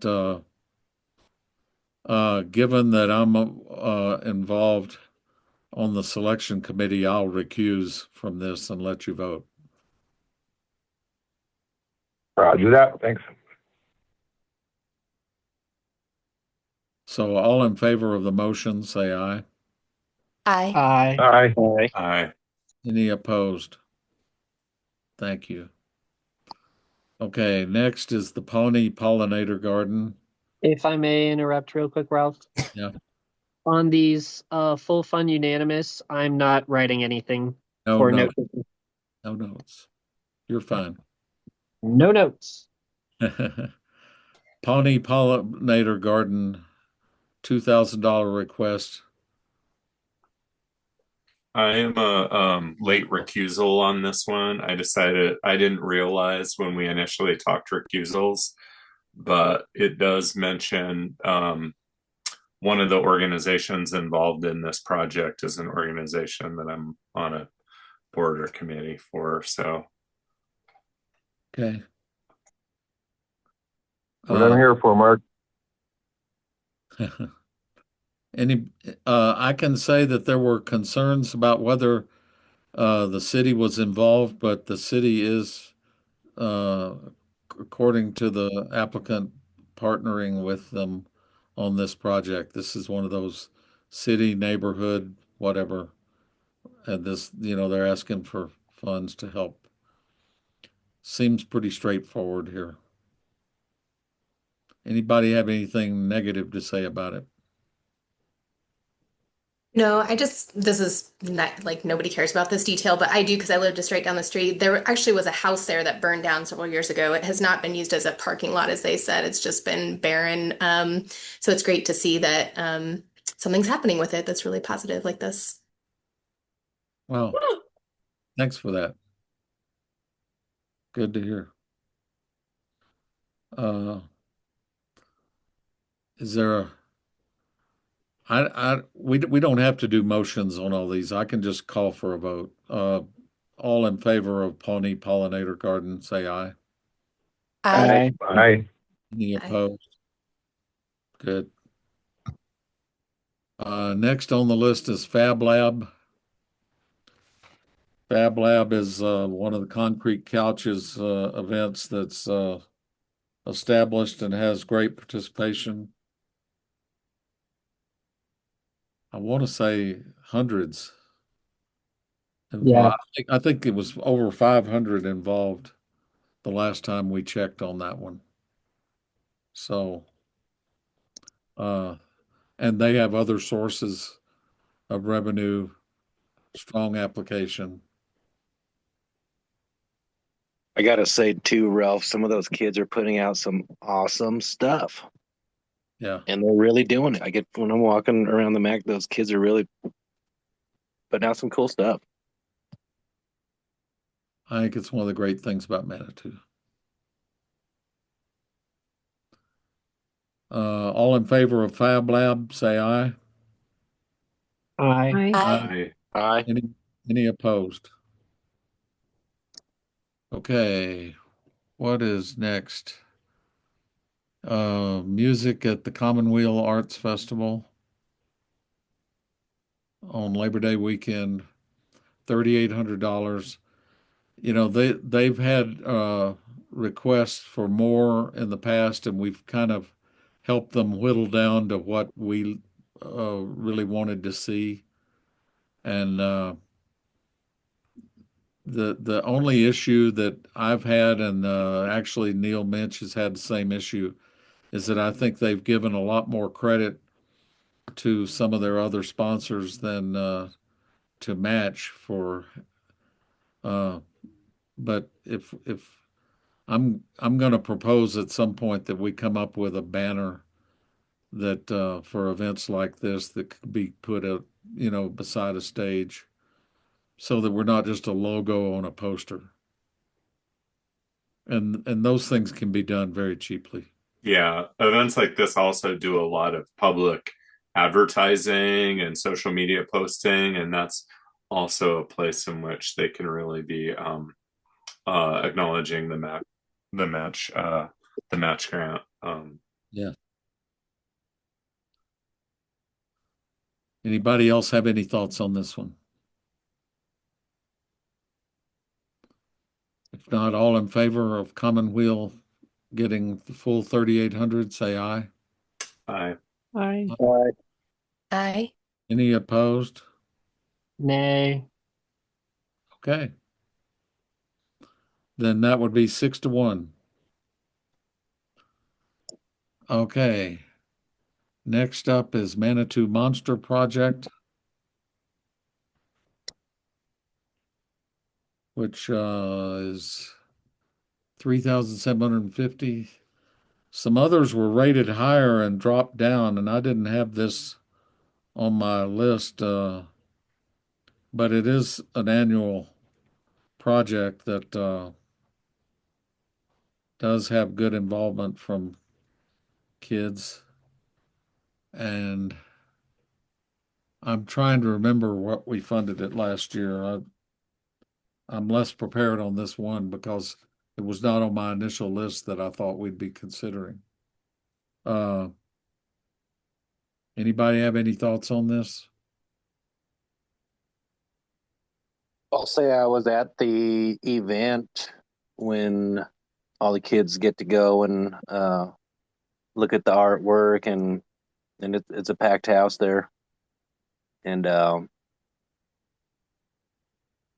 Yeah, I think they're really doing it.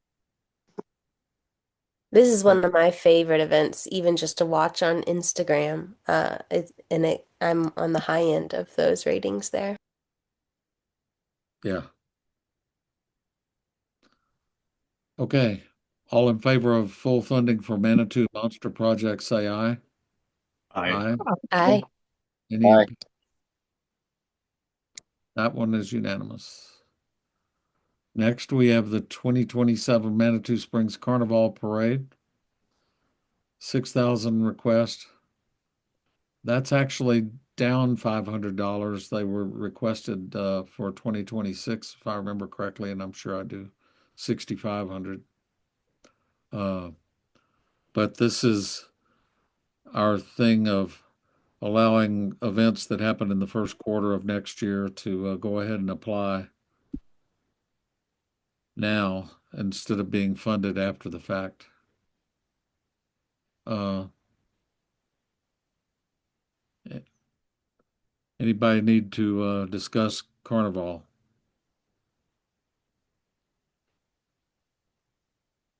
Okay, I'll take that as support. All in favor of the Carnival for 2027, say aye. Fully funded. Aye. Aye. I Nay. Any opposed? Okay. Next is the Lantern Parade. Another one of the annual events that's pretty dang cool. Uh, from Concrete Couch again. This is their second event. Requesting 4,200, which is the same request as last year. So they're not like jacking it up or anything. Anybody? I Have mean, this is for me where I started, 500 here, 700 there, depending on the scale of the grant, and starting to try and shave stuff down so that smaller later grants can have some funding. So I had said 3,500, but voice of support for me is at least. But it was not based on a weakness of the application. It was more of the philosophical of Yeah. some point we have to start. And this one generally has had either full funding or within like 100 or 200. I'm only going to bring up probably one more after this. So, uh, Let's vote on full funding. Yeah. okay. All in favor of full funding for Lantern Parade? Aye. Say I Aye. aye. Nay. Good. Okay. That's 6-1. And Peter, thank you. And the the Music Foundation, that's a grant request that I would say for later. Uh, we've not fully funded that one ever. We've and there's reason to take off some again, but I don't want to get into that. The next one that we generally have given full funding to is the Indigenous Peoples Day regular request. This request is for $6,000 from John Graham and Manny Polito for various things related to that weekend. Uh, an event that seems to have taken hold now. Anybody have any thoughts?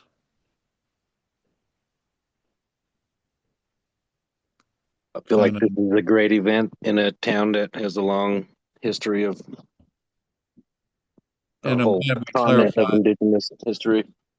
and we did Sorry. clarify that issue with the other grants so that that doesn't, and they've worked together in the past, actually, the two applicants. So I feel sure they're going to again. There's no animosity there. It was just misunderstanding. All in favor of Indigenous Peoples Day getting full funding, say aye.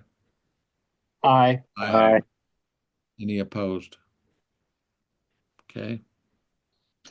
That is 9 that I have here, and I think that's far enough for us to go. Anything else is going to take us down different paths. So that's 9 plus 10, 11, 12, 13, 14, 15, 16. Looks like we're around 19 that we took care of here. So I feel like we've gotten, yes, thoughts? Somebody? Okay. What we need to do is then figure where we stand. Uh, how many grants are left, and this is where it's not going to be as the kind of tough decisions of do we want to not fund or whatever, but still some of the discussions ahead. Maybe we'll get into a groove here and figure out a way to do it. But we'll see what we're left with, and I will get out a blind copy message to the board as soon as possible that will help you in preparing for the next meeting, not just to have when we start the next meeting, because I think the next meeting is going to be important to come in with a little bit of specific thinking of the grants you feel strongest about that you feel like need to have as little cut from them as possible, and those that can withstand a little bit more of a cut. Uh, and I don't know from looking at this, but I have a feeling that we still have a long way to go. But we've made some good cuts here. We've we've taken that dollar figure down from 85,000 considerably. Uh, and we'll we'll see what's left and get that out as soon as possible. Uh, that would be my expectations for next week's meeting. We do not have to finish everything next week. If we can't get through all the grants, then we'll roll over what's left to February 26th. And my guess is quite likely that's what's going to happen. But we'll probably start that conversation. Well, maybe we won't start it, but included in that conversation will be if there are any of the decisions from tonight that people feel strongly about that need to be reconsidered. Maybe, maybe not. Sometimes that winds up being, well, we made that decision, so there was reasons behind it. So we'll see. The last thing on the agenda is update on the Pikes Peak Bulletin 2025 completion report.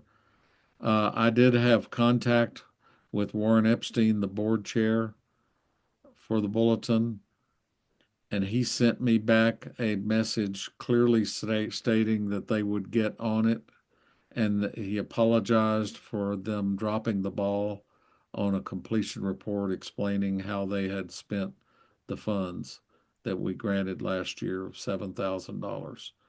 So we're not in an adversarial situation. I feel like we'll have that. It's not like we're on a deadline.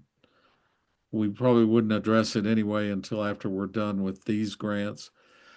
And they obviously didn't apply for more money in this process. So uh, that doesn't matter. Excuse me. Is there anything else anybody has you want to bring up? Sorry, the meeting, I was hoping we'd be done before 7, but at least we're before 7:15. Motion to adjourn? So move.